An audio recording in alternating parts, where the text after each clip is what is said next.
Ladies and gentlemen, we are live post Dynamite talk show, post Dynamite live stream. My name's Ango. I'm with Billy TKO. Guys, we're going to talk about AEW Dynamite. You might have seen my thumbnail. Sting coming up from the rafters. This was his last Dynamite. So obviously this is worth talking about. A lot of callbacks to some WCW stuff, which I appreciate. Yep. A lot of people may not know this, but I was a WCW guy more than WWF. So seeing Sting, the in the middle of the night, there was like the thing with the Young Bucks going into the locker room with the bats hanging down. Mm-hmm. That was from Monday Night Nitro. And then obviously Sting coming from the rafters. So yeah, very interesting episode of AEW Dynamite. There's some things I really enjoyed, some things I really didn't enjoy at all. I'm questioning Tony Khan on this live stream. So spoiler alert, I'm going to show you guys exactly Tony Khan's lies to us fans. And I'm going to talk about that in just a little bit. But Billy, before we get started, I just want to, overall, before we break down certain segments and matches, kind of give me your overall opinion on what we saw tonight. A lot of good, a lot of bad, very indifferent within the middle. Just the overall, if I could put it anywhere, I'd put it at like a 5 out of 10 for me personally. That'd be where I put it. Why exactly 5 out of 10? Like what would you say is giving you that score? Because there were some things that I really did like in the beginning. I was a really big fan of the Hangman Adam Page stuff with Swerve and Samoa Joe, but then I see on my TV that the big meaty slapping meat men match, that's no longer happening because of injuries or something like that. And then they put all three of them in a different match. So that didn't make any fucking sense. I'm completely mind boggled by that, bro. Yeah, I have no fucking clue what that even is. Okay, for those who don't understand what Billy is saying, and actually I could just throw this up on the screen. Yeah, because I have the ability to do that on here. Mm-hmm. So you guys can see Tony Khan announced Meat Madness, which was a triple threat match between Lance Archer, Wardlow, and Powerhouse Hobbs. Jeez, I almost forgot. Today, they announced the match is not happening because of injuries. But then all of these motherfucking guys are in the same. All three of them are in this match, but now it's an all-star 8-man scramble match. 2 participants will be revealed. Probably some surprises. I don't know. We'll see. Brother, I don't know what I'm supposed to say about this. How are you going to announce that there's an injury? Why'd you fucking lie to us? Yeah, you dead ass lied. Bro, I swear it was funny. I was watching Dynamite tonight. I was like, damn, it's pretty. Last week was good. Honestly, this year has been pretty solid, but there's like flaws, right? And the flaws sometimes you just can't ignore. And this is one of them. You're flat out just lying to me. Like, first of all, there was no purpose for the match to begin with. Okay. Now the winner of this match is going to win an opportunity for a world championship. Rightfully so. Cool. So who was injured? Wardlow, Powerhouse Hobbs, or Lance Archer? Which one of them were injured? Does Tony Khan think we're fucking stupid? I don't know, ladies and gentlemen. I don't know. Maybe Tony Khan does think so, but we listen, I don't get it. I genuinely didn't get it, especially because one of the things that was really funny today was Swerve, right? He had this promo where they were playing into the thing of being injured. And he's talking about how he's not going to be wrestling at Revolution. Yes. Ultimately, it comes out that he's actually swerving us all, and it is, in fact, a triple threat match, which was a big middle finger to Dave Meltzer, because Dave Meltzer was very clear on saying he's not actually injured. Well, first, Dave Meltzer said he was injured, right? Then Sean Ross Sapp came out and debunked that and said, no, he's actually not injured. Then Dave says, well, he's actually not injured, but we were told that he's not going to be wrestling at Revolution. And so the reason why that was so funny to me was because Swerve is not injured and he is working Revolution. Right. So Dave Meltzer got completely worked. And obviously when you see that happening, great on Hangman for swerving us. That, like I said, I was a fan of the beginning. I really was. Like, it's cool, right? Because like they're fucking with you, right? Yeah. Now Tony Khan's announcing this match, and it's like he's fucking with us, but it's not It's not the good kind. No, dude is dead ass just looking us in our faces and being like, "Yeah, I told you that they were hurt. Never mind, I'm kidding." You could have just said, "Hey, we made a change to the match." Yeah, just been like, "Hey, we're just not doing this match." Dude, you could have been so honest with me and said, "Yeah, we seen the backlash. We're not going to do this." I'd have been like, "All right." Or like, hey, we want to we want to amplify it. My job as a booker of AEW is to give you guys the best matches, and we figured out something we could even do bigger and better. Like, who cares, bro? It's not this freaking over convoluted mess. And I thought it was funny. Because it's like on one hand, you had something amazing in the beginning, and then on the other hand, you're getting to this, and you're like, well, why'd you change it? What? Yeah, like it was one of those situations where it was like you didn't have to go do all this work. Like, just, dude, all we said coming out of last week was, don't fumble Wardlow. Yeah, that was it, and then instantly fucks it. I don't understand the booking of Wardlow. I don't understand any of that, but that's just my opinion. I mean, it is what it is. Exactly. I think right now you could see that AEW is trying to make some changes, and they're making some strides. But I think at the same time too, they're just in a hole that is pretty deep, and they're trying to get out of it. Can I ask you a question? Yeah. I mean, because we don't talk AEW much. Yeah. Not, we talk about them here and there, but we never do streams very often. Yeah. So I want to ask you kind of about the CM Punk situation. Do you think that may actually have hurt AEW in the long run?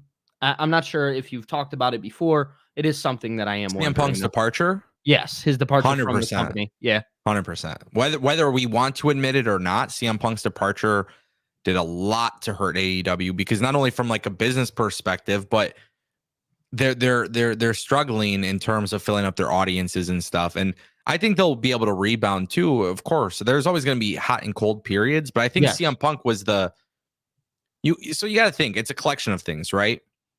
So in the beginning, when you have Cody leave, Cody's the forefront of your company. He's the face of your company. He leaves, goes to WWE.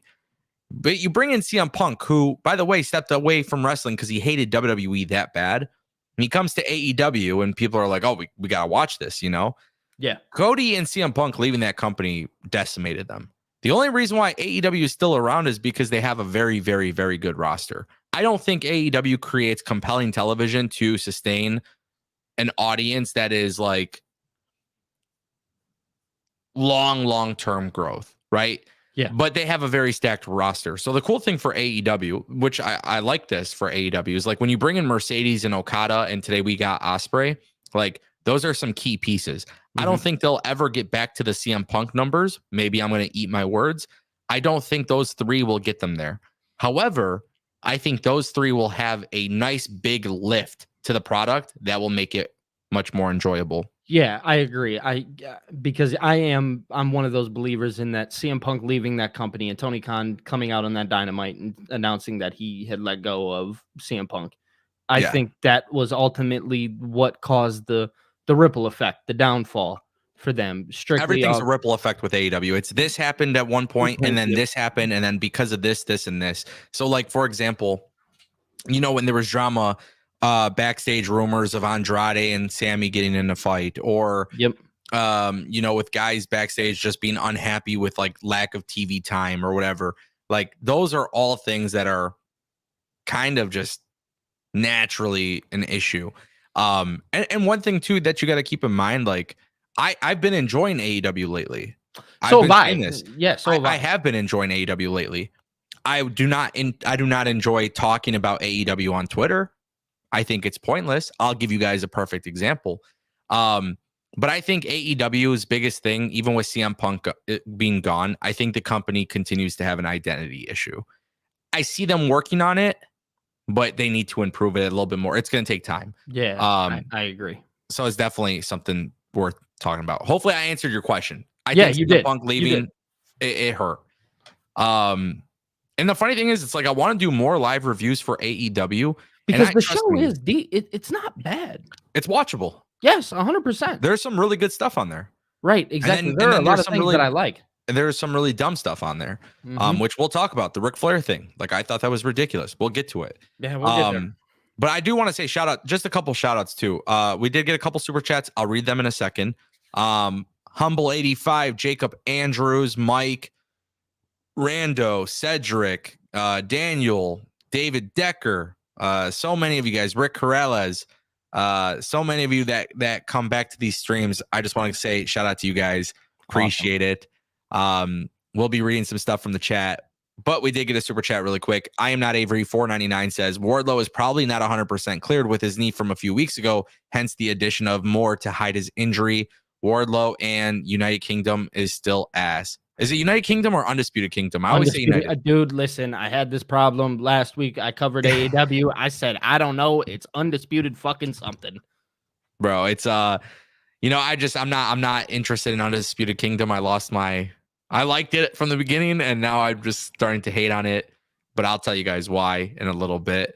It really goes along with just my preferential booking, which we'll get to, because there was something that happened tonight where as soon as it happened, it's the single deciding factor in me paying for AEW Revolution this weekend. There's one thing that happened tonight where it's like, I'm buying this pay-per-view, no arguing. Really? But it has nothing to do with the Undisputed Kingdom. I'll say that. Okay. He might not be 100% cleared. I don't like that answer, unfortunately, Avery, because with Tony Khan, he announced that injuries are the reason why this match is not happening. Right. Then to announce that all three of them are in the match, to me, I just don't slide with that. I don't like that. I think that's some bullshit. I know I shouldn't be laughing, dude, but it really is so funny, because that is something that actually happened. Like, he announced that there was injuries and then put all three of them back into the match. Like, it's just dumb. I don't know. I guess my big thing is like when I talk about wrestling, Billy, I'm like, I just don't want to be insulted for my intelligence. Oh, dude, I think that's a real life thing. Don't insult my intelligence. Please. Yeah. Please. But at least we complained wrestling about this years ago with WWE. Yeah. Brother man, come on. I know. Is Tony the big bad guy? It's crazy. It's crazy. But we praised him years ago. This is the stuff where I'm like, wait, Tony Khan really did that? Yeah. Really? Dude, that's what I'm saying. Is Tony back there booking this shit? Hey. Yeah, I don't know. Wardlow, thank you for the super chat. Yo, that's crazy. Avery, thank you for the super chat. You dropped another one for $1.99. 100% Punk leaving hurt them. He was never wrong. Yeah, I think this is going to be the overwhelming. You could tell AEW, even while Punk was there, was struggling a little bit for me, like from a creative aspect. But with Punk there, there was you could tell there was a lot of good stuff. Even towards the end when Collision was a thing, like the first few episodes of Collision was a banger. Yeah, dude, that first episode of Collision was like, yo, this is all right. We're on the right pace here. Yeah, it's just it. Without Punk, I mean, it's noticeable, but it was noticeable. I told you, I remember telling you, I texted you the day that Cody left. I said that the company is not the same, and it was never going to be. Yeah, it was never going to be the same. It'll never get back to that point. They can say, restore the feeling. That seems to be like a catchphrase that they're using these days on social media and stuff. Yeah, that feeling will never come back. So ever. You can't go back to that feeling when you have LED ring aprons, LED barricades, all LED screens. You took away the heart in the arena. You took away the heart. They're not the alternative in terms of what like that was. Like there's a clear transition from creative presentation and everything like that. At this point, it's just go on and try and tell good stories. Because another thing is the ranking system. We'll get to that too. Yeah, okay. I have a huge gripe with the ranking system. So and it's the one thing I asked for back, and I was like, man, if they brought back the ranking system and actually utilized it correctly, fucking game over. Like that for me is what like I want AEW to be. They're not, and people will defend it till they're blue in the face, but the ranking system sucks. Yeah. And it's over for me to care about the ranking system. Like I don't care if they book around the ranking system or not. I don't care about at this point, I don't care about you showing how many matches they won. It's out the window. Yeah, it's not. Avery dropped another one, says I'm not Wardlow. Sorry, bud. Yeah, you might be, bro. You never know. These wrestlers be popping in like they got burner phones and burner accounts and burner Twitter accounts. I know Kevin Durant, he got caught with a burner account on Twitter. Did he? Yeah, that's the funniest shit. They all do, bro. All these celebrities be doing it. So you never know. Hey, I am not Wardlow is his name now. Yeah, I am not Wardlow. That's what I'm gonna call you. Avery, thank you for all those super chats. Appreciate it, brother. Billy, let me get your take on this, okay? Okay, bring it up. Because we talked about the ranking system. I see that Orange Cassidy tonight has an open challenge international championship match against Nick Wayne. Okay. Yeah. Nick Wayne gets an open challenge opportunity. He wins, he gets the belt, he loses. Okay, cool. Match was great. Love the match. Fun match. You guys know me. I expect good matches from AEW. I'm also a big Nick Wayne fan. I met him, GCW in Detroit. Great kid. I think he's awesome. He's going to be great. People forget he's only 18. He has a great match. A little bit overbooked, with the patriarchy on the ring side and the Undisputed Kingdom on the ring side and whatever. But Orange Cassidy retains. What is the point? Because AEW does this. And if Tony Khan was watching this, I know Tony Khan deep down in his conscience knows I'm absolutely right about this. Tony Khan and his writers, his team, Will Washington and Jen Pepperman and this person and that person and Daniel Bryan, Brian Danielson, whatever. All these people that are there together, right? Mm-hmm. Jerry Lynn, whoever is sitting there in that room coming up with plans. Somebody's mind at some point has clicked and says, we don't have to worry about the rankings when it's an open challenge. And this way we can get Orange Cassidy on the show for the go-home show to sell the match going into the pay-per-view, which we can do with, obviously, it's Roderick Strong. And then this way we'll get the patriarchy and we'll get Daniel Garcia involved. And forget about the rankings, though, because we're all going to be able to do this because it's an open challenge, right? Yep. Clearly, that registered in somebody's mind. Now, it's a shame they had to do an open challenge, right? Because it's meaningless. It is. But it's funny because AEW did a 6-man tag match tonight with FTR, Eddie Kingston versus BCC, which going into Revolution, what's the match? Eddie Kingston defending his Continental Crown Championship against Bryan Danielson. Yep. So they want to sell the match going into Revolution. Eddie Kingston lost against Bryan Danielson. Yep. Wow. They did a 6-man tag. You're telling me they couldn't do Orange Cassidy and the Best Friends, which, by the way, they came out to fight ringside against Undisputed Kingdom. You couldn't just do a 3-on-3 match to get everything going? Sell the fight. But now you're disrespecting your ranking system by just simply putting open challenge. To me, that's a huge issue that I have. Why? Because it's like not logical. So you'd say that's your gripe then? 100% it's my gripe. What the fuck's the point of the ranking system when you're just like, oh, we're just going to do an open challenge instead? And the only reason why they did an open challenge was so they could push all of these stories going into Revolution. But here's the thing. Storytelling is one thing, but how you push stories is another. You got to do it in a way that is logical. And when you do an open challenge, I guess an open challenge is logical, but that tells me the ranking system isn't the forefront of your product. To me, it's just an element to your product. And I don't think that should be the way it works. I don't. No. That's a fundamental issue I will disagree with. No, I agree. It's hard to disagree with something like that because when you hear it and you put it like that, you're absolutely right. At the end of the day, you're disrespecting this. And when you're disrespecting, the one thing that I was excited for, because I, as a fan watching, was ready for this ranking system to come back and to have meaning. Because truth be told, for me, I had accepted that AEW may not be that alternative that they once were. Yeah. But I wanted that sports feel because that Continental Classic, amazing. Yeah. And it felt like it mattered. And I was like, dude, what if they because everybody on the show, they're all great professional wrestlers. Yeah. They may not be the best sports entertainers, but dude, a lot of them can wrestle, right?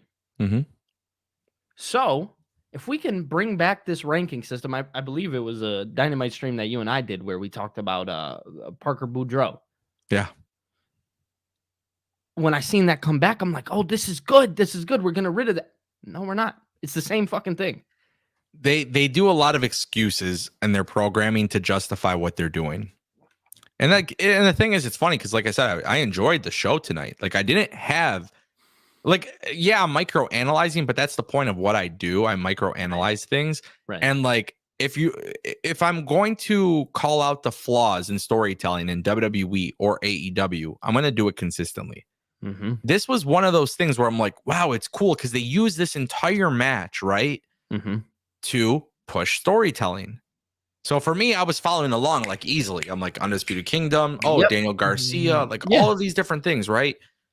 And I'm like, you see the best friends, and I'm like, okay, cool. Why couldn't this just be a 6-man tag match, trios match? Especially when they were doing the same exact thing with Eddie Kingston and Danielson.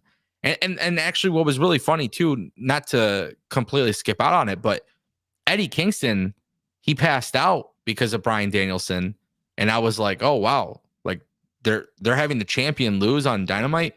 Probably more than likely, he's going to beat Bryan Danielson at Revolution, which would be freaking awesome. So I didn't mind it. You know what I mean? Because at the end of the day, it was a 6-man tag match or whatever. It's cool. Yep.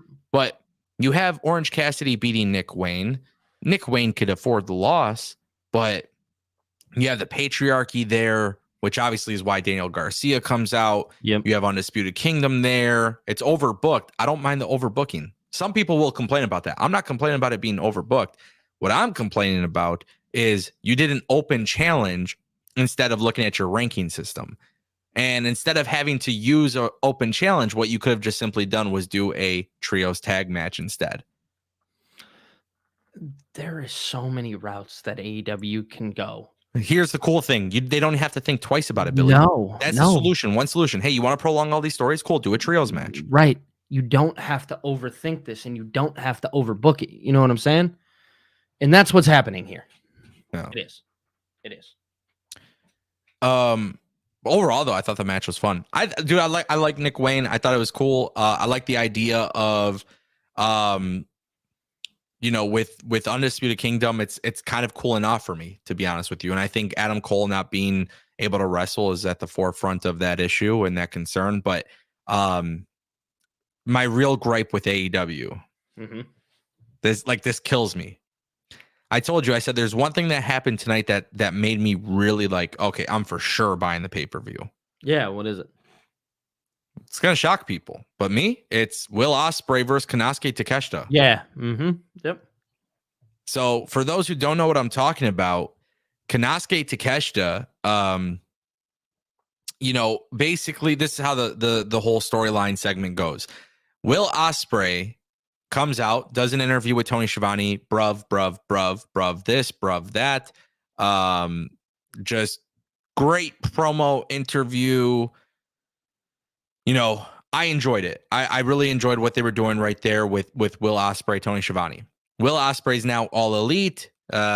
He is going to be competing against Konosuke Takeshita at Revolution. It's a throw together match that they're throwing together, obviously, for the pay-per-view. And Don Callis comes out with Powerhouse Hobbs and Konosuke Takeshita. The Don Callis family. You got to remember, some people didn't remember this, but Will Ospreay's part of the faction.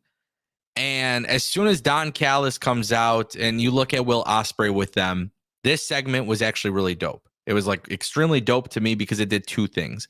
It furthered this potential and what I think will be a Will Ospreay babyface run. Yep. But it also did something for me, which was take Konosuke Takeshita a little bit more serious, because Powerhouse Hobbs and Don Callis dap him up. They hug him, right? Konosuke Takeshita, he didn't necessarily have that warm feeling like, oh, we're so happy that you're here. And look, this is kind of an issue because he obviously wasn't full-time with AEW, but now that he is, like, this could be the start. This is a match that could start something incredibly well. I think after Revolution, we're going to see Will Ospreay completely become babyface, leave the group, and I think it's going to be a star-making performance for him, but also for Konosuke. So, like, to me personally, as soon as I saw this segment, I was like, a lot of people may not realize how much of a huge fan I am with Konosuke. And I'm also a huge fan of Will Ospreay. And I've been saying, like, there's a lot of fans in the IWC who say he's not going to be, he wouldn't be good in WWE. And I'm just like, yeah, you're basically saying Will Ospreay sucks and couldn't adapt. He couldn't, yeah. Because he could adapt to anything. He's a G. He's a stud. But I like the idea of him versus Konosuke Takeshita at Revolution. And this is one of those matches with not a big story, but in one night, they basically told me, hey, there's going to be more coming to this story. So if you watch Revolution, a new story will begin. That's my impression. So therefore, this is the match that is actually selling me Revolution. Obviously, Sting, Ric Flair, Young Bucks, that whole thing with Darby as well. But I did want to point this out. My big gripe with AEW, and I don't care who this offends, I see Christian Cage holding the TNT Championship. We saw the TNT Championship become a hot potato. It's a toy. Orange Cassidy, a hell of an international championship, but they had a little bit of that stink when Ray Phoenix and Moxley and that whole thing was going down. But I like Orange Cassidy as well. I think at some point, and I'm looking at Tony Khan and I'm just trying to figure out why the hell is Konosuke Takeshita not holding the international championship? Why is he not the international champion? Why is he not taking that belt to DDT? Why is he not taking that belt with him? Why is it? Because here's the thing, too, that you got to remember. In this group, Will Osprey, if he goes the babyface route, look how cool it is. Will Osprey is getting the cheers. Don Callis starts talking. Everybody hates it. Yeah, love it. Beautiful. Perfect. Revolution. Will Osprey turns babyface. It's amazing. How much better would this feud be if Konosuke Takeshita was holding the international championship and then Will Osprey took it from him at another pay-per-view? Dude, it would be outstanding, right? Because so call me crazy, but in between Will Osprey and Takeshita, I see Kenny Omega. I'm not sure if I'm crazy for that, but Takeshita beat him, Osprey beat him, right? I feel like this is your next feud. This is going to be a big ongoing feud. Yeah, he's going to go through the ladder. Exactly. And I think, okay, so Will Osprey being in AEW, I want to say is huge for the company and should be treated as such. I know some people may not be fans of him, and if you're not, I believe you're absolutely fucking insane. Yeah. But I look at where AEW is right now, and I look at Will Osprey as one of the guys who really can elevate the company. Again, maybe not to the furthest of heights, but I feel like he's going to be a moving piece going forward to where stories need to be booked around him. Shows should be centered around him. Same with Okada. Same with Mercedes Moné. Yeah. All of those things need to happen here. I agree with you 100% that it is, in fact, 100% the reason why I will buy Revolution, because I'm a Will Osprey fan at the end of the day. I'm going to be honest here. I'm a big fan of him and his work. I think he's exciting, exhilarating, the whole nine, blah, blah, blah. But yeah, no, I see Kenny Omega somewhere in the middle of this. I don't know where and I don't know how, but somewhere down the line, I see him in here. It's hard for me to fantasy book anything with Omega because he's going through the diverticulitis right. thing. Yes, absolutely. Obviously, I'm huge fan of Omega, huge fan of all these guys, and that's why I think Billy, like for me as a fan of these guys, and I'm going to say it. The pressure's on AEW. Tony 100%. Khan has right now, like it doesn't matter how much you love AEW, it doesn't matter how biased you are or whatever. Like anybody who has this biasness towards AEW, just understand like. Tony Khan is going to be under a lot of pressure to make sure that he gets it right completely with Okada, completely right with Will Osprey, and completely right with Mercedes Moné. Because these are three people that you cannot fuck up. Well, you can't fuck up with any of them, but here's the reality, right? And I know people are saying it in the chat. They were saying it on Twitter too. Look what they're doing with Jay White. Yeah. And I went viral on Twitter. Yeah. Talking about Jay White being in WWE prior to going to AEW, and I got burned. I got a lot of people talking shit. I had a lot of people who were really upset that I said Jay White would be treated better in WWE. And here we are. I think it's been over a year now at this point. And Jay White is doing bullshit on TV. He did the one match with MJF. He's doing bullshit on TV. He's doing backstage segments like WWE would have booked it many years ago. He's literally just doing bullshit in this company. So yeah. I'm sorry. As a fan of Will Osprey and Okada and Moné, I pray that all three of them have something exciting going on.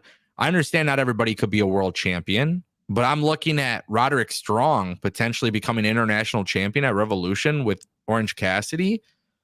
And I'm thinking, that's a strong, like, you view that as a strong storyline for your company.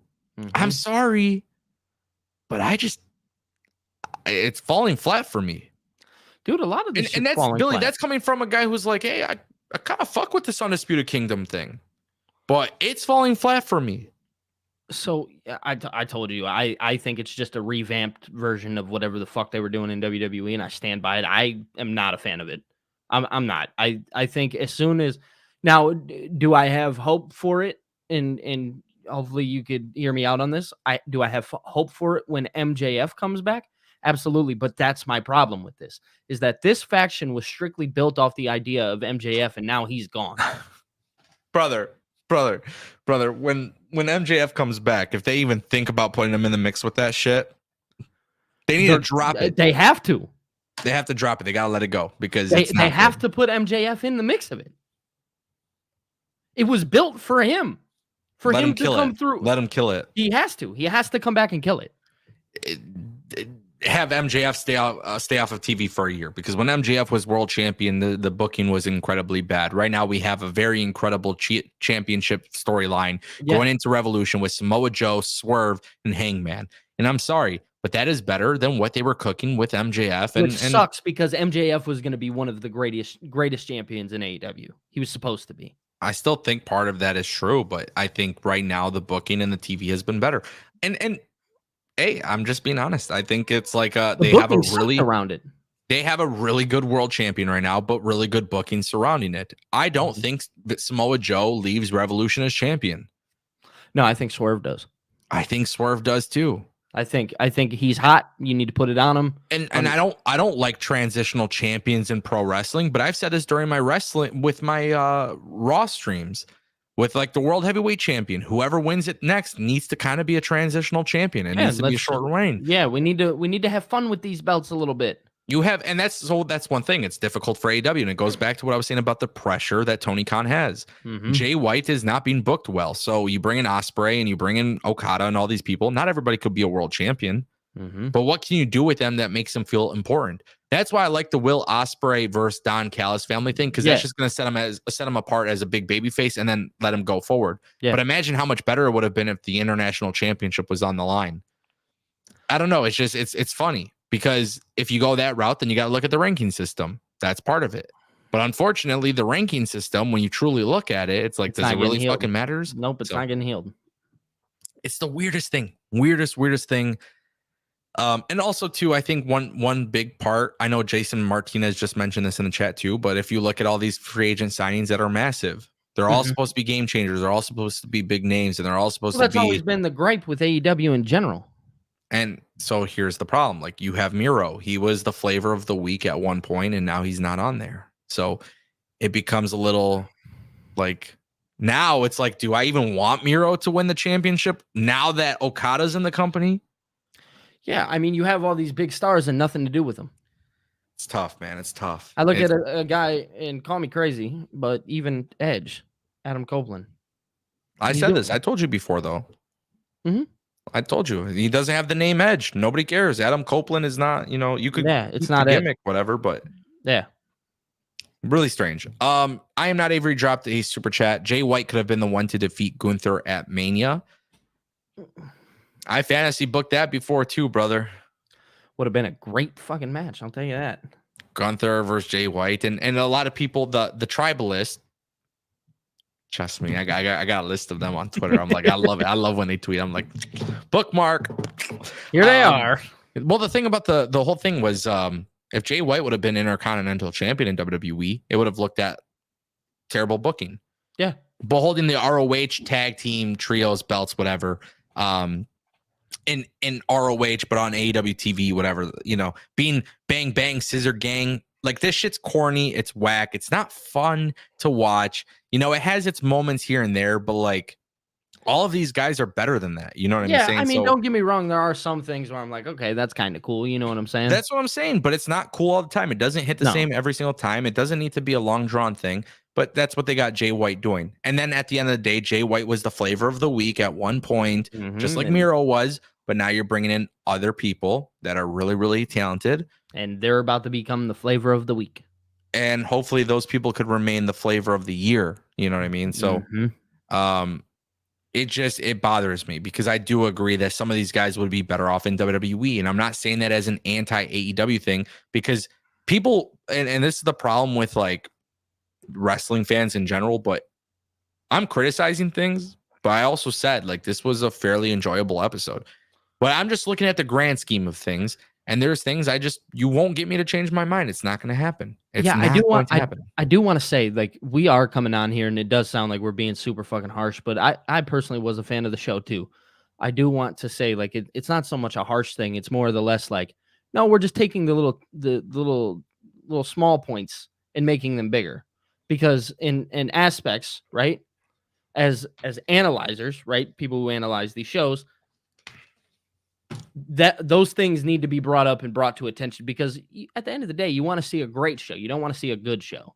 I tell you right now, with full ego, big brain, I'm telling you, with my head being blown up and gassing myself up, I'm telling you right now, some of these things that I'm saying, I know genuinely are logically applicable to AEW and can easily be done. Easily be fixable. These are just things that I think would change the product and get a better reception. And you know what's so funny is like the Acclaimed in the Bang Bang Scissor Gang thing. Like, it's funny, and they got their cool moment. And I actually like the reason why they came together, and it's like logical, and it was pretty good storytelling. But like, to me, when I look at Jay White and I look at these guys, I think of the Acclaimed as like the funny group, and Bullet Club Gold is like the serious group. Why not use the Bullet Club Gold as a way to make the Acclaimed more serious? Yes, right. But instead, it's kind of becoming like a comedy thing. It's becoming the opposite. The Acclaimed are making them more goofy. Yes, and I'm like, well, I think they should actually make the Acclaimed a little bit harder, make them more, G'd up, gritty. Like, I'm just saying, like, there's, again, people might not agree with this, but that's the way I see it. So, especially when you have the logic there as to why they're coming together and why they're having some fun moments, and it's like kind of cool, but then you start to cool off. That's how I realized, like, hey, they should have made the Acclaimed a little bit tougher, not this whole comedy thing. And that's just kind of the way I see it. Avery, thank you for the super chat again. We did get one from Empty Earhart for $1.99. It doesn't look like there's a comment associated with it. It was empty, huh? It was empty. I see what you just did there. Empty, appreciate the $1.99. Appreciate you. Andre Benson dropping $2. The Bang Bang Scissor Gang. What is up with that? Hey, I think the name is funny. It was funny. I will say I did get a little chuckle when Jay White did say he's like, everybody loves the Acclaim with the Bang Bang Scissor Gang or whatever it was. Yeah, that is funny. He kind of did like the everybody loves the Acclaim thing. But no, it's I don't know. It's just it has its flaws. I'm pointing them out. There's ways to go about it better. I have one more gripe. What is that? I was listening to Excalibur talk. Yeah. And he was announcing all these matches. Yeah. He's talking Rampage, Dynamite, Collision, Revolution. And dude, at some point his breath gave out. Yeah. And he just got tired. It was like, I don't mind that. Bro, I thought it was hilarious because he announced like 72 matches in like 20 seconds. I was like, oh man, this guy's going right now. Yeah, I think Excalibur is one of my favorite. Oh, he's great. I'm not saying anything about that. He is great. I just found it funny because that's the thing with AEW is there's so many matches. Yeah. You know what I mean? So many different shows to get across. Revolution's going to be another long-ass pay-per-view. It's happening on Saturday. That shit is pissing me off. But you know what I do want to talk about? Sting. The man. Okay, there's two things I really want to talk about. Sting, and then I do want to talk about Chris Jericho because I got some praise over there. But we got to talk about Sting because it's important that we talk about Sting. Billy, Sting coming from the rafters. Awesome. Very unexpected. Very cool. Darby Allin coming from the crowd with the Sting mask. Homage to TNA Sting when Sting was wearing a Sting mask, which was so funny back in the day. Yeah. The Young Bucks, they're EVPs. They've been really funny throughout the night. They're looking for Sting and Darby. Love it. Love it. Love it. Love it. These guys are killing it with their character work. showcasing to everybody that they're more than just flippy guys, right? Yep. Love it. The only thing I fucking hated so much about this segment, Billy, and I know you know what I'm about to talk about. Ric Flair comes out to the Young Bucks as they're beating up Darby Allin. Ric Flair gets hit with the low blow.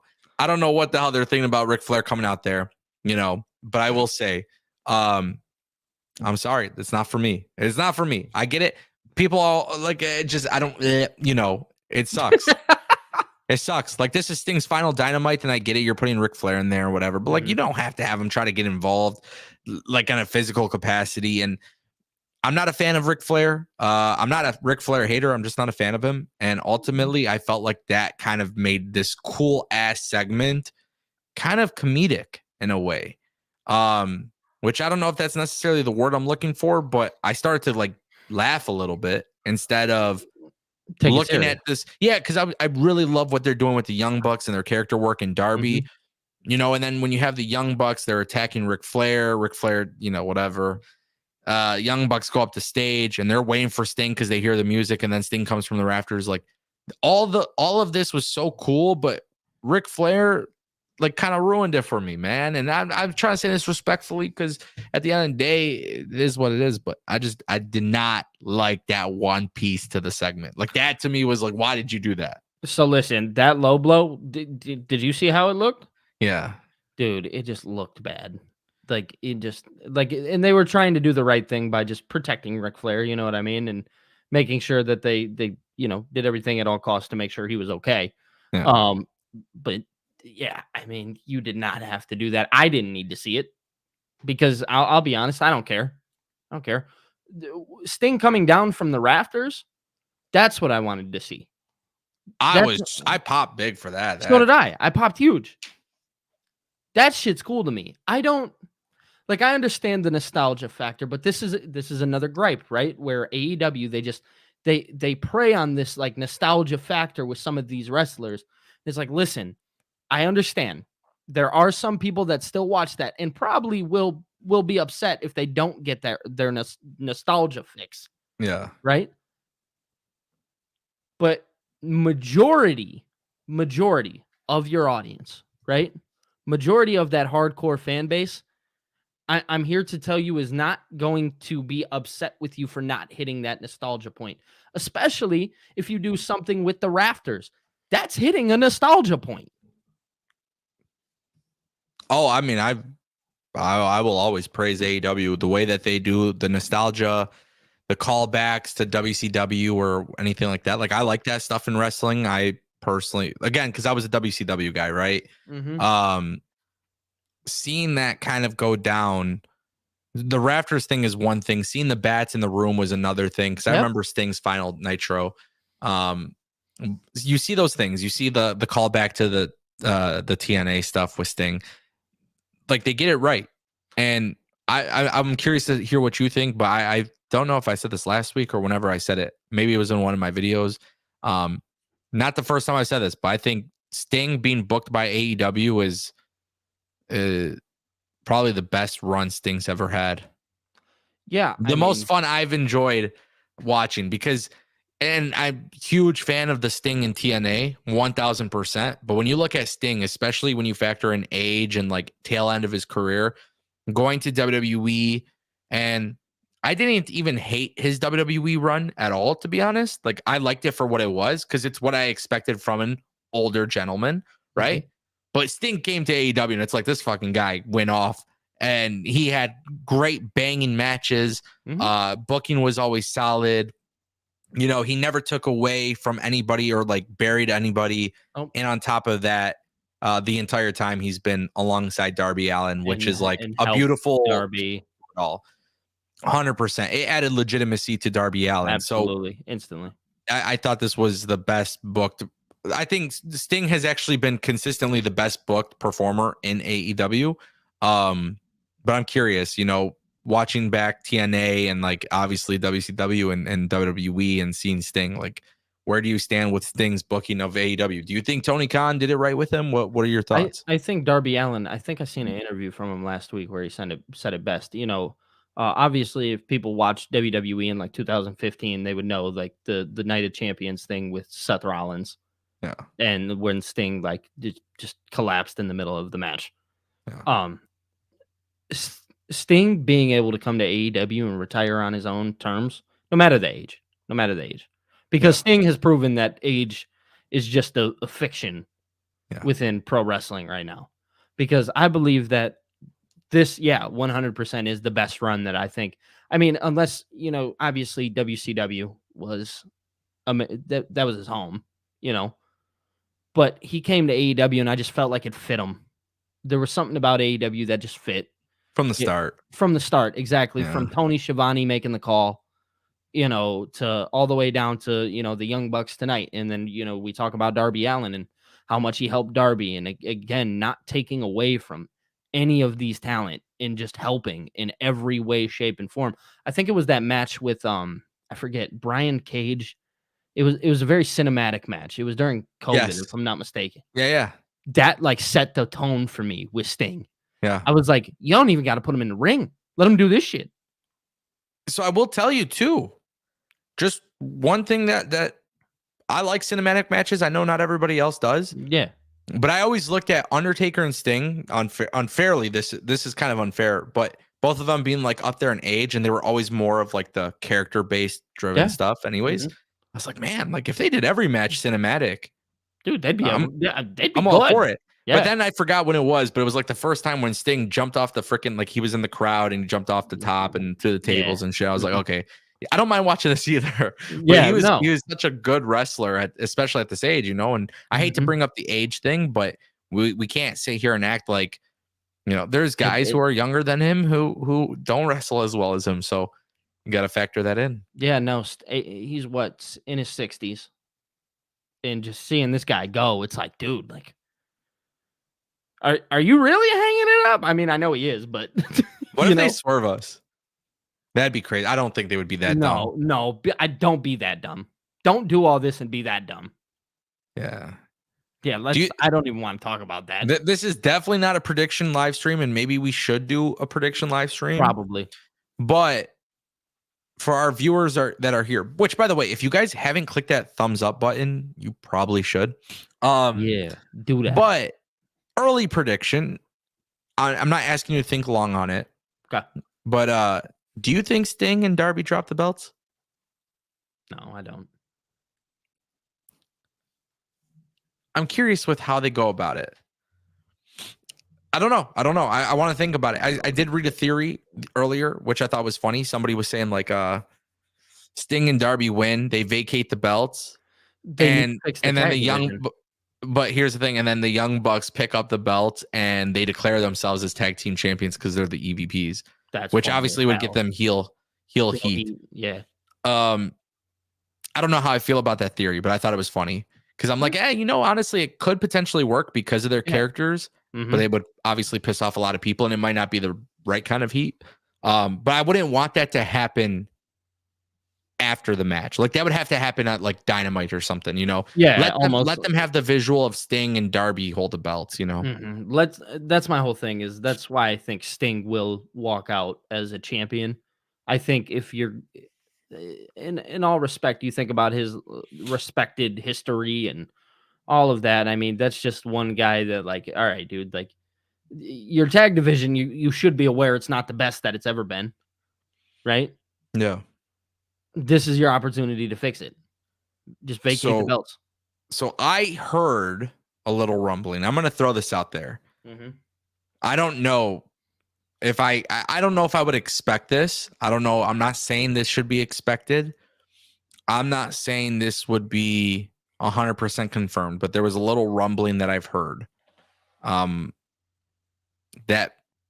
perhaps AEW is ready to unveil new tag team championship belt designs.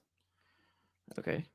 And so it would make sense that Sting and Darby retain the belts and they get the visual of that. It's always going to be known as Sting and Darby, who were the last tag champs. And then they will start off a new era with the tag team division, with Private Party and all these other guys. Let them go. That's fine. I'm bringing that up because, again, I don't know if it's 100% confirmed. I didn't, but it was a rumbling that I've heard, which I think could make a lot of sense. Would be kind of cool. It would be. Some new titles in AEW may not hurt. I'm not saying new titles along the lines of new titles. I'm saying just like revamped Redesigns versions. inside. Yeah. I always think wrestling companies should refresh them anyways. Yeah, I think it's a good thing. Do it. Yeah. You got the money. Do it. Yeah. Overall, I loved pretty much everything about this except for Ric Flair. Sorry. Yeah, I mean, Ric Flair is really just the killer. That old. I mean, I'm not gonna sit here and say it. He's just, Yeah. Yeah. You know. You know what else I liked? What's that? I like.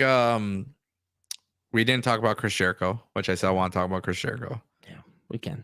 Chris Jericho versus Atlantis Jr. from CMLL. There's been a lot of controversy. I had a tweet get 200,000 views because I said I agree with Ice Cube's son. Which Ice Cube's son, O'Shea Jackson Jr. Mm-hmm. He came out on Chris Van Fleet's thing, and he was basically just stating, "Hey, if I don't know what something is happening on TV, and when I tweet about it, I don't want people to ask me or to tell me I'm not a real wrestling fan," which I thought was absolutely a good point. Yeah, because I've seen it. Now, I watch CMLL and AAA and New Japan and DDT Pro and Deadlock and GCW and MLW and AEW and WWE and this and that. And I watch 100 wrestling promotions. I don't keep up with every single one every single week unless it's part of my job, which my job primarily is WWE, AEW, TNA. But it was funny because when O'Shea Jackson, when he came out with this, when this clip went viral, I posted a tweet and I was like, I agree. I think every match really, pretty much what I'm saying is I think everybody should have video packages, and largely for two reasons. One, AEW video packages made me fall in love with video packages and they made me feel like they're necessary. Mm-hmm. So we can go one day if you guys want, my viewers, listen, we can go on my YouTube channel. We could go live and we can go and search for the clip 2-3 years ago, 4 years ago, whenever it was, when I said, and I know I have it, but it was a clip of me talking about AEW's video packages, and they were like cinematic. Yeah. And it was that it was that Warner Bros. Like feel, Yep. And I remember I would sit there and I'd be like, man, if WWE and AEW could do more stuff like this would be amazing, right? Mm-hmm. So when O'Shea was talking about this, I'm like, yeah, the I call them bot accounts because I just can't imagine them actually being real humans with souls. But I see these accounts pop off on Twitter and they're going crazy with like they're sending death threats and shit. But I put out my tweet, it gets like 200,000 views, and I'm just basically saying like even I know who these people are, but I do think it is beneficial for them to do video packages. One, they're cool, and honestly, two, it helps people understand. Not everybody is going to. I understand people could go fucking Google it because people aren't dumb. It takes 30 seconds to Google it. But what's actually a lot better than Googling it and just reading a bunch of words is when you as a company make really dope video packages and put it on the screen. So I actually have an emotional attachment to it. So I'm not a big fan of Chris Jericho in 2024, and I obviously know a little bit about CMLL because I watch CML a little bit here and there. But it was funny because what did they do? It took 60 seconds. Chris Jericho backstage with Renee, and they show footage from Chris Jericho and CMLL against Atlantis Sr. His father, yeah. Mm-hmm. So you see that. Chris Jericho says, I specifically requested this match, blah, blah, blah. And that's it. That's all they had to do. And they were showing the old footage, and it's like really dope. Nice explanation. By the way, it took 60 seconds. Now, why am I satisfied about this, Billy? It took 60 seconds. Now, all those bot-ass accounts were saying, no, they don't need to do this. This isn't WWE. There's no point to that. When there's 1,000% a point. Took 60 seconds. Got them right over. And it was like, hey, there you go. For somebody who didn't understand why this is happening, you just took 60 seconds to show somebody. And the best part about it, too, is, like, I'm not even really that big of a fan of a Chris Jericho in 2024. Nope. But it's dope when you have this and you're showing the old footage and you're kind of telling me the reason why I should care about this. Mm-hmm. That's it. I'm entertained by it. And, I didn't really care for the finish of the match with the towel or whatever, but it is what it is. I get it. You've got a partnership. You're trying to protect both and whatever. Yeah, and trying to put over, I guess, CMLL. But like at the same time too, it's like it doesn't hurt. I don't know why people would be like, no, don't do a video package. That makes us look like WWE. When the whole time you got fucking LED barricades and ring Right? aprons. Yeah. I mean that shit. That shit. Let me ask you a question. Let me ask you, and I'll ask everybody. Actually, I'll leave this for everybody. As a wrestling fan, which I believe I am, I spend money at these shows when I go to them. I buy merchandise. I buy the concessions. I do all of that. Let me ask, because I don't know anybody from CMLL, or I'm not the biggest watcher of New Japan Pro Wrestling, or DDT, or Stardom, or whatever the case is, does that make me less of a wrestling fan? No, that just makes you a fan of the Fed. So, like, that ass, dude. I mean, it's real, though. Like, at the end of the day, O'Shea is right. Just give me an example. Show me something. Atlantis, which I told you beforehand off stream. I said, I have no fucking idea who this is. But they gave you a little bit of context. But they gave me the context, and guess what? That's all I needed. You know what's actually really funny about it? Mm-hmm. For every person here, your question kind of answers in itself, right? Because whether people want to admit it or not, O'Shea, myself, whoever else is speaking about, I think JD has talked about it. I've seen a lot of people talk about this. I can imagine a lot of people have. A lot of people have said this, right? Yeah. But it was really funny to me because I'm like, all these people who are saying O'Shea is wrong, Tony Khan basically just said, go fuck yourself because here's a video package. We agree. Cool. Thank you. That's not knowing wrestlers, by the way, it's actually, I think it's a cool thing about wrestling. It is. It makes it fun. I don't know. I can't tell you what my train of thought was when I was 14 years old watching TNA, but I know for a fact when there was guys from AAA coming into TNA, I was really impressed by just seeing people I didn't know, because it added something special to the show.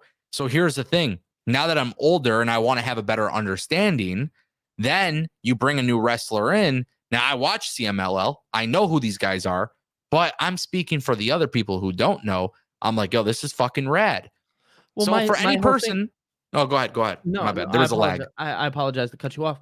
My one thing that I take from this, right, is that you're absolutely right. I love learning about new wrestlers because for me, a perfect example would be the Alex Hammerstone. Yeah. I did not know much about Alex Hammerstone. Yeah. And now, huge fan. Of Alex Hammerstone. Went back and watched his work. I was like, oh, I'm invested in this guy because of what he did with Josh Alexander in TNA. Yeah. So you giving me that and telling me beforehand, like, hey, Alex Hammerstone, this is him. This is where he comes from. This is what he's accomplished. That's all I need. Yeah, it's like I said, I love the fact that Tony Khan and them rolled out the thing with Chris Jericho. It took less than 60 seconds. It doesn't hurt at all. One thing I think with the CMLL partnership that would be beneficial is have these guys that you have on TV, have them on TV pretty often, just so wrestling fans could get a little bit more knowledgeable with them. For example, there's somebody named Rugito, who's wrestling on Rampage against Claudio. Mm-hmm. I won't lie. I'm not going to act like I know who he is. But I seen him. Mask looks cool, Again, I like finding out about new talent, right? So for me, I'm going to go watch it, right? Yeah. And for me, the thing is, like, I don't need you. I know I can Google it. Yeah, but I don't want to do that right now. Here's the thing. How much better would it be for this partnership if you have CMLL and actually have like a massive story involving them? How much better would it be if I was actually emotionally attached to that?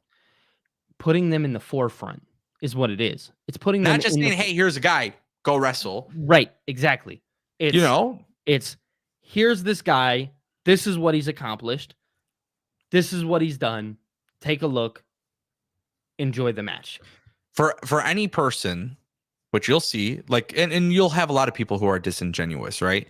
Mm-hmm. But you look at it, Chris Jericho, again, I'm not a big fan of him anymore. I don't hate him. I think Chris Jericho, like right now in AEW, is just not necessarily doing something for me, right? No, I mean, we talked. Yeah. But he has this match with Atlantis Jr., and all it took was 60 seconds for him to say why he's having this match. And they showed the footage. That's it. That's all I need is an answer. I real fast, I do want to answer because I see there's some stuff going on in the chat. They're talking about my hat. They're not sure if it's a bucket hat or a beanie. And I'm here to answer that it's neither. It's knitted and it's a Kenko, I think. It might be like a like it was knitted, it was made. So I just wanted to answer that. Interesting. Yeah. Justin Kennington dropped a $2 super chat. He says Flair has to be the center of attention always. We were on fire just ripping through these takes. Justin, yes, I don't know if Ric Flair needs to be center of attention, but Tony Khan obviously did the sponsorship with Woo Energy and all of that stuff. So I think Tony Khan is part of the business aspect behind the scenes with them. But yeah, I'm just not. I don't feel like that segment needed Ric Flair. You don't want any Woo Energy? No, I'm good. I don't drink energy drinks, bro. I think I've only bought like one energy drink once in my life. Well, I don't either, but AEW would like you to buy Woo Energy. I don't even know where they sell it at. Yeah, I'm not buying that shit. Sorry, bud. Justin, thank you for the super chat. Empty Arrowheart, $5 super chat. AEW needs to stop waiting until the show before the pay-per-view to introduce storylines that would normally take months to build in any other company. So this is an interesting theory. And this is an interesting super chat because I talked earlier about Konosuke and Will Osprey. Now, I assumed the reason why it's last minute was because Will Osprey was obviously doing the NJPW stuff.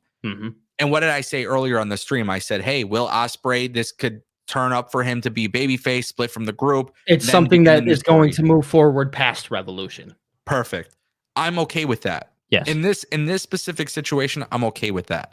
What I'm not okay with is we're told that a match is canceled, and then because of injuries, and then the people that are in that original match that's canceled are in this new match that's a championship scramble. And there's no story associated with it. Now that's where shit gets tricky because first of all, they were all injured. I'm not sure if you guys knew or were aware or not, but they were all injured, and now they're not.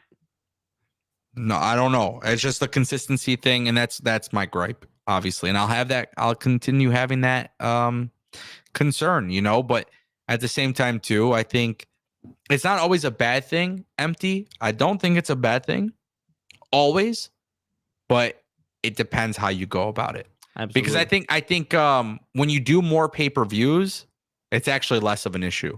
Right now, they don't do as many pay-per-views. Which, by the way, stay tuned for the channel tomorrow because I will be having some big news surrounding AEW. So yeah, you guys should stay tuned for that. Did you see the ghost of my door just open?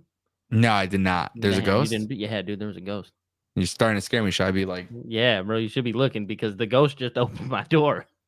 No, that's crazy. I seen it creeping. I was like looking. I was like, is my door opening? That's crazy. Yeah.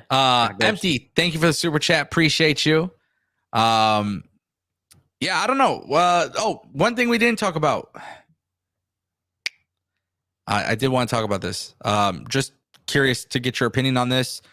We're still waiting for Mercedes, obviously, no problem. Yeah. But tonight we had Chris Statlander versus not Julia Hart, Sky Blue. Sky Blue, yep. Sky Blue wins. Her and Julia Hart holding the championship. I don't know if I'm tripping, but I feel like Sky Blue kind of looked at Julia Hart weird for a second. Yeah, maybe of course. They're going to tell that story eventually. I think so. Which is cool. I like that. Yeah. I like Sky Blue getting that attention. I think Sky Blue needs to be TBS champion at some point. She's great. I love Sky Blue. Where's Cedric? Get Cedric. Where you at, Cedric? Cedric. Yeah. No, I think the fun match. Honestly, women booking tonight was good. Would love to see more women's matches on Dynamite. Especially with Monet coming in. Yeah, Monet's coming in. That's going to be huge. There's a lot of stuff that they could do right now, especially with Willow. Did they do anything with Tony Storm? I can't recall. Tonight? No. Just kind of crazy. Oh, just okay. Yeah, that's not too big of a deal. The thing too that you got to remember, it's like a go home show, but then they also have Rampage too. So okay, yeah, which is true. Yep. There's not a brand split, so it's a little bit different. Yeah, I kind of forget about that. I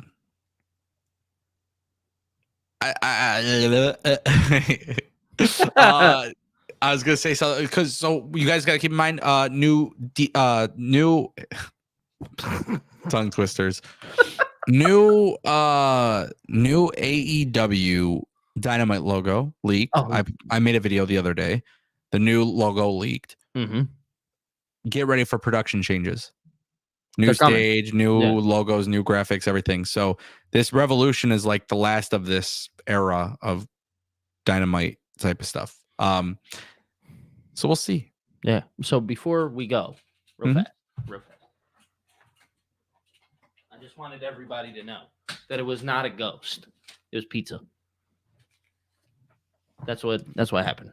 The delivery driver just knocked on the door. No. Beautiful. No, the ghost brought me my pizza. Beautiful. Yes. Nice. All right, ladies and gentlemen, that's it. AEW Dynamite post show. We're gonna end it a little bit early tonight. Gotta go to bed early, go to the gym in the morning, and fun show, dude. Fun. I didn't hate Dynamite. There's just a couple things I hated, but for the most part, I enjoyed it.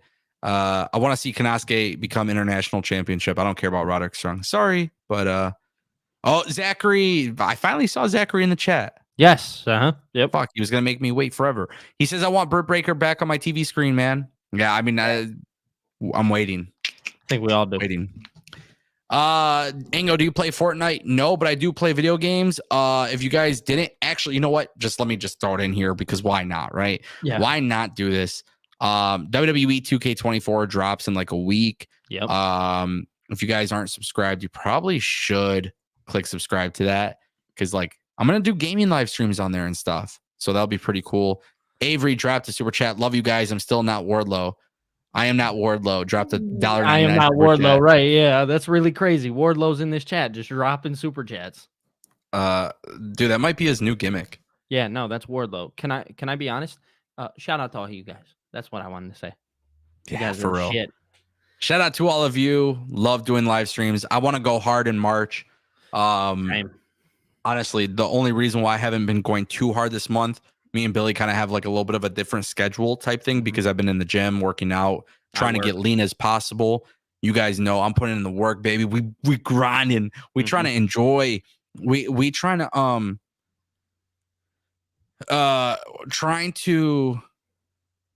what am I saying? I'm trying to get as lean as possible so I can enjoy the hell out of my summer. Yep. So I work a full-time job on top of doing this. But no, I do also have plans for March to just grind this thing out. Late nights all. Yeah, it's gonna be fun. March is gonna be a fun month. We'll figure it out. Yes, sir. We'll figure it out. Obviously, we're getting ready for WrestleMania season. Do I still have my Twitch? Guys, should I go live on Twitch and play some video games? Yeah, dude. I was gonna say because I plan on getting 2K24. Should we do some streams? Yeah, we'll figure it out. Yeah. And want to say, everybody, you guys can subscribe to my channel. It's Billy TKO. Billy TKO. Make sure you hit him up. Ladies and gentlemen, appreciate y'all stopping by. I don't know. Go in the Discord and I'll let you guys know. Maybe I'll go live on YouTube. Maybe I'll play some games. I don't know what I'm going to play. Let's see. I need to take a break, but we're going to call it a night for the stream, for the review. If you guys aren't subscribed to the Tango with Ango channel, then click subscribe there, I guess. If you're not subscribed to Billy TKO, click subscribe. Homie wants to eat his pizza. I got to grab another water. Yep. You know what it is. Ladies and gentlemen, that wraps the show.